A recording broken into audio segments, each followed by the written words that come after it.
किया, रुलाया, सिर्फ दर्द दिया। सारी जिंदगी इसके संग, बुढ़े के संग रोते रोते गुजर गई, कोई सुख नहीं दिया इस आदमी ने। हमने कहा मैया कोई सुख नहीं दिया इस आदमी ने, तो अब 60 साल में तुम तलाक लेके क्या सुख लेने जाओगी? कौन सा सुख चाहिए अब तुम्हें 60 साल बुढ़ापे में? अब जितने सुख मिलने थे सो मिल गए।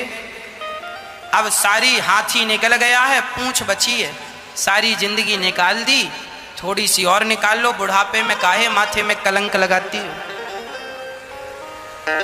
जीवन में समझौता कर लो। तुम्हारा पति दुष्ट है, यदि तुम्हारा पति कांटा है तो बबूल के संग, हमारे घर के अगल बगल में बबूल लगा है, माना कि, तो अब हम क्या करें कि बबूल के कांटों के संग रहना ही सीख लें। हमारे घर के बगल में यदि गुलाब लगा होता तो हम गुलाब के संग रहना सीखते।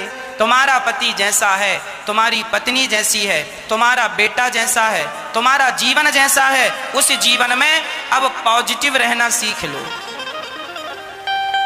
मंदोदरी रावण के संग जीना सीख गई कि नहीं?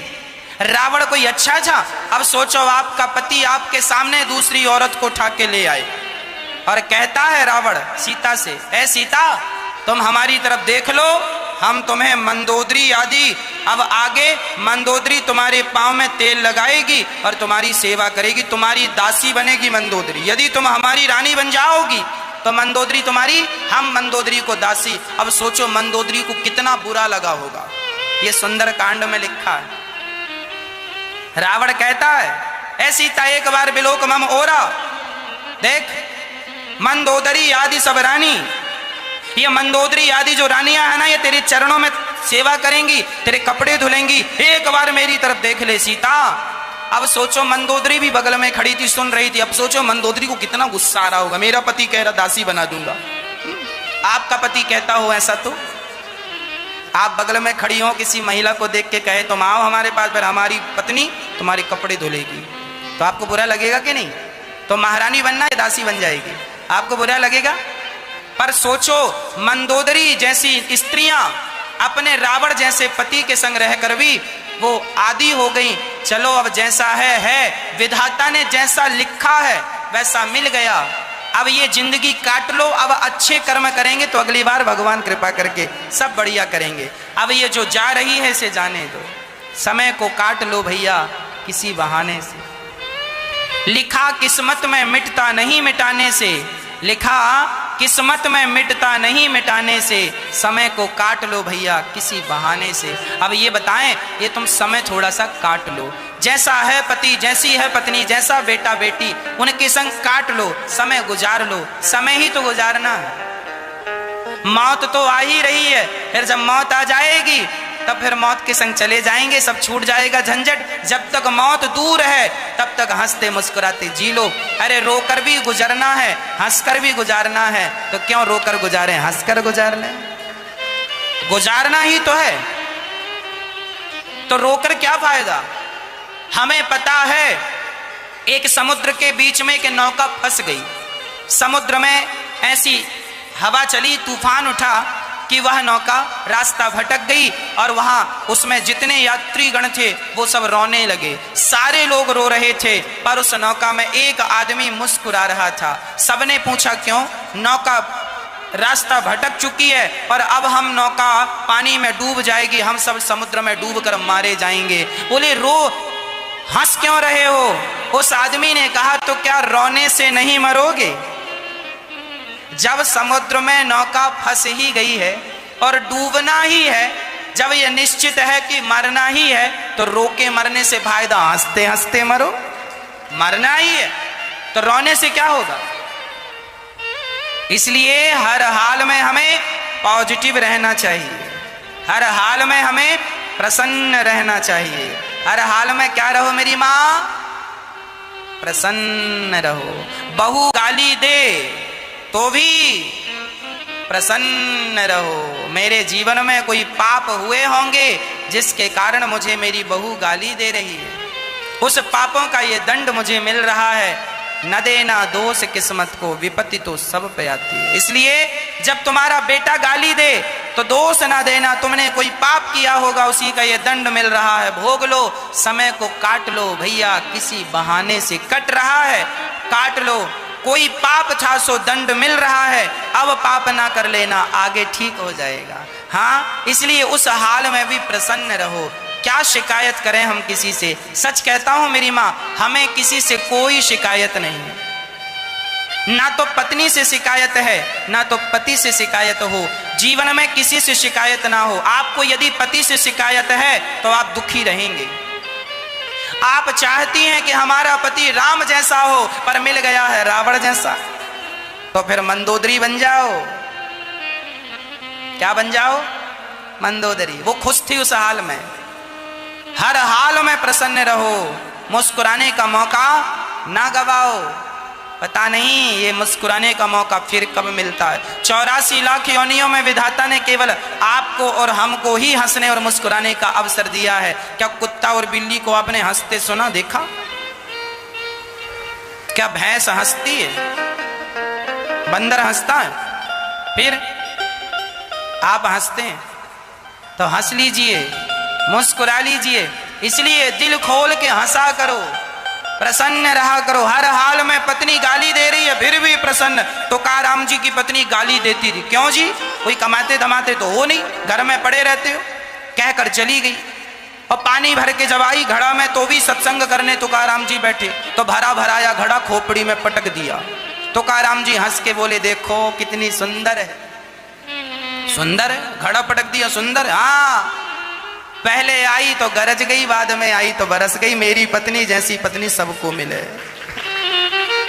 ऐसी पत्नी ना होती तो मन भगवान में ना लगता। पत्नी ज्यादा प्यार करने वाली हो ना तो पत्नी से आदमी प्यार करता है, भगवान से नहीं प्यार करता। और जब लात पड़ते हैं तो सीधा भगवान की तरफ भागता। विभीषण को लात पड़ा, सीधा भगवान की तरफ।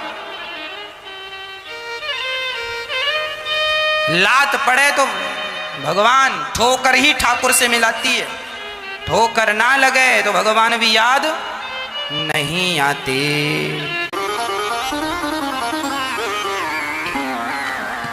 एक बहू हमारे पास आई, बोले गुरुजी हमारी सास बहुत गालियां देती है। हमने कहा अच्छा?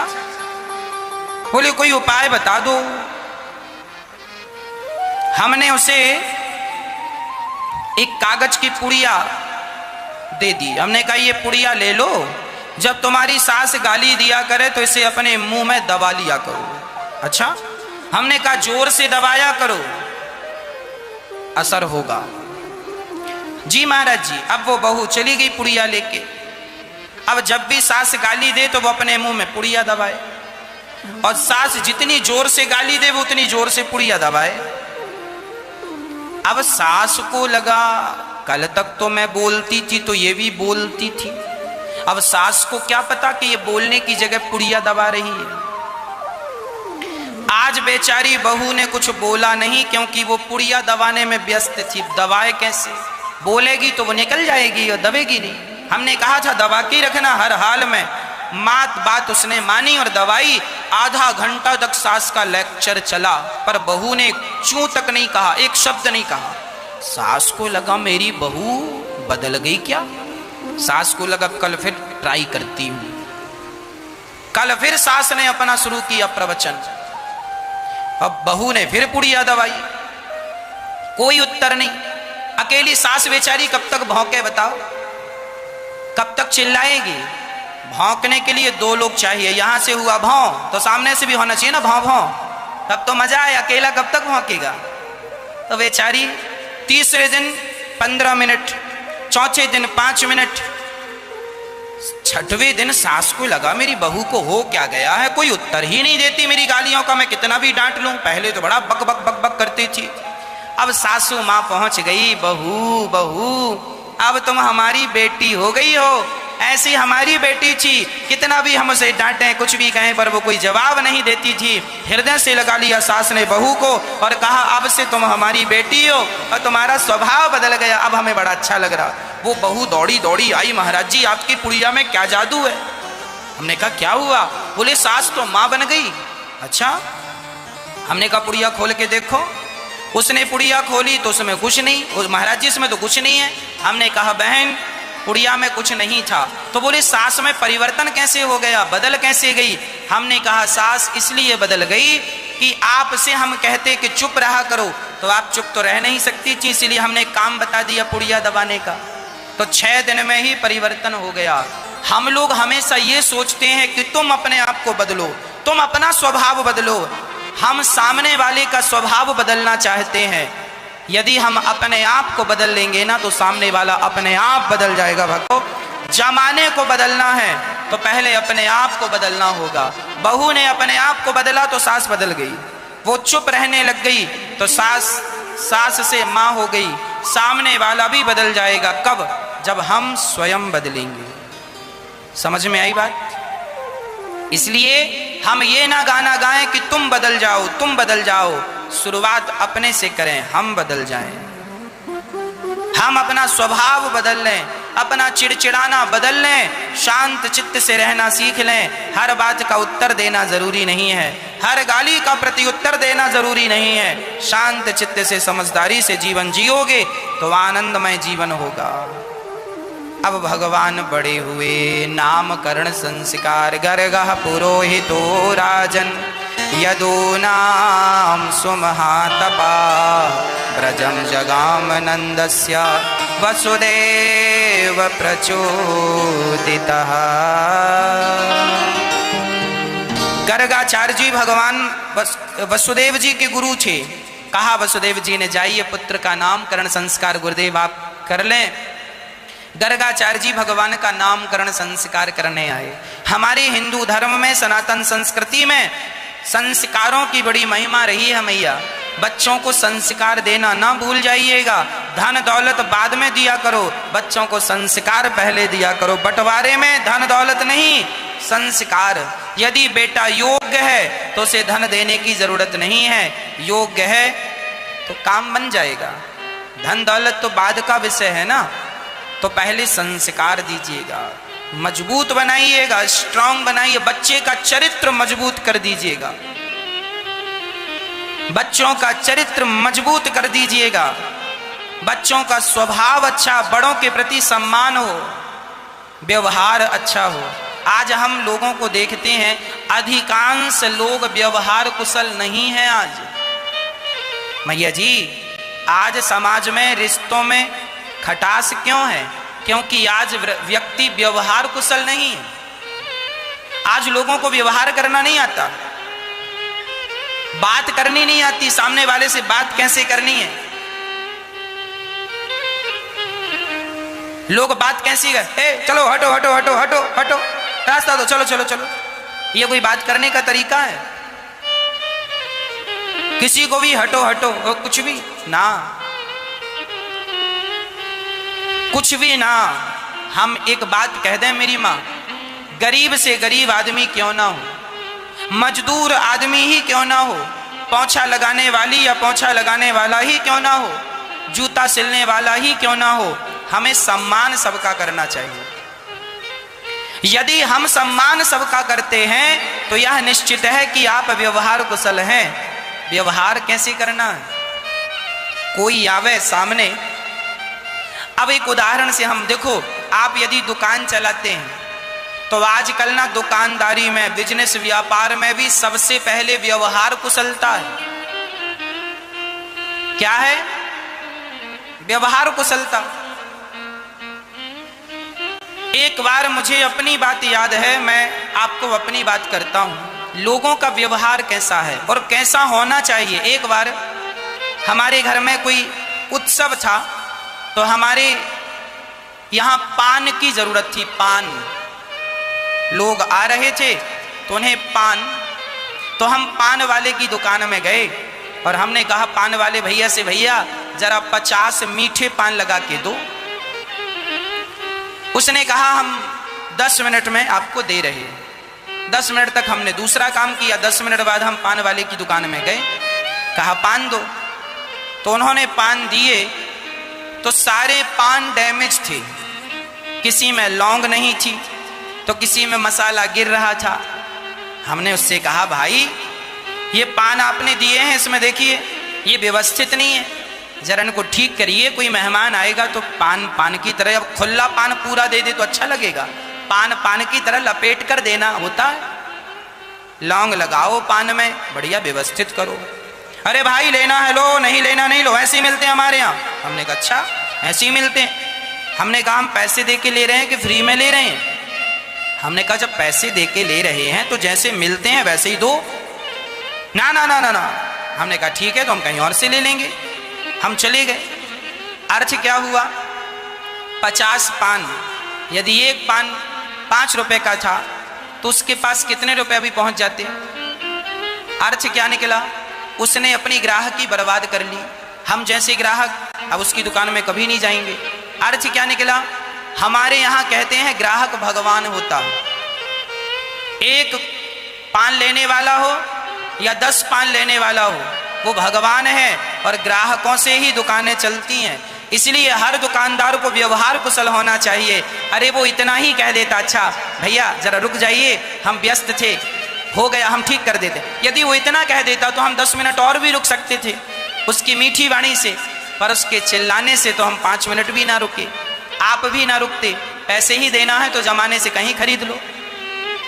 परंतु आज के जमाने में व्यवहार कुशलता चाहिए। यदि आप व्यवहार कुशल हैं तो आप अच्छे बिजनेसमैन भी बन सकते हैं, आप अच्छे दुकानदार भी बन सकते हैं, व्यापारी बन सकते हैं। और व्यवहार नहीं है भाई, आपने देखा होगा ना मार्केट में 50 किराने की दुकान होती है, पर आदमी जाता वहीं है जहां उसको मन भाता है, जहां से जरा सा प्यार मिलता होगा, जहां से उसका लगाव होगा। व्यवहारिकता ही तो है ना। कई बार आप देखते हैं अड़ोस पड़ोस में फलाने की दुकान बिल्कुल नहीं चलती और उसी के बगल वाले की दुकान ज्यादा चलती है, और वो बाजू वाला परेशान होता है, यार हमारी दुकान तो चल नहीं रही, इसकी तो बहुत चल रही है। क्योंकि वो आदमी व्यवहार कुशल है, वो ग्राहकों से पूछता है हंस के, भैया कैसे हो, सब कुशल है। आदमी इसमें ही संतुष्ट हो जाता, चलो इसने पूछा, ठीक ठाक पूछा, है ना। और अब दुकानदार हो तुम ग्राहकों को डांट रहे हो, तो ग्राहक है सरकार, दूसरी दुकान में भी जा सकता है, तीसरी दुकान में भी जा सकता है। इसलिए हर काम में व्यवहार कुशलता होनी चाहिए। यदि आप व्यवहार कुशल हैं तो आपके संबंध भी मधुर होंगे। कई लोगों को हम देखते हैं आपके ससुराल पक्ष से आपकी बात बनती नहीं है, आपके मायके के पक्ष से आपकी बात बनती नहीं है। कई बार विवाद हो जाता है, झगड़ा हो जाता है, बात में। क्यों? क्योंकि आप व्यवहार कुशल नहीं है। बात बात में झगड़ा होता है, सामने वाला कुछ बोल दिया आप हाइपर हो जाते हैं, गर्म हो जाते हैं ना। ये व्यवहार कुशलता नहीं है। व्यवहार कुशलता ये है, अरे अपनों से क्या गुस्सा करना, हमारा भैया हम पे गुस्सा कर रहा हो तो क्या हम अपने भाई पर गुस्सा करें? हमारा पिता हम पर गुस्सा कर रहा हो तो क्या हम पिता पे गुस्सा करें? हमारी माँ हम पे गुस्सा कर रही हो और हमें डांट रही हो तो क्या हम माँ पे गुस्सा करें, उसे डांटें? ना। जहां अपनापन होता है, जहां लोग आपको अपना मानते हैं, वहां लोग आप पे गुस्सा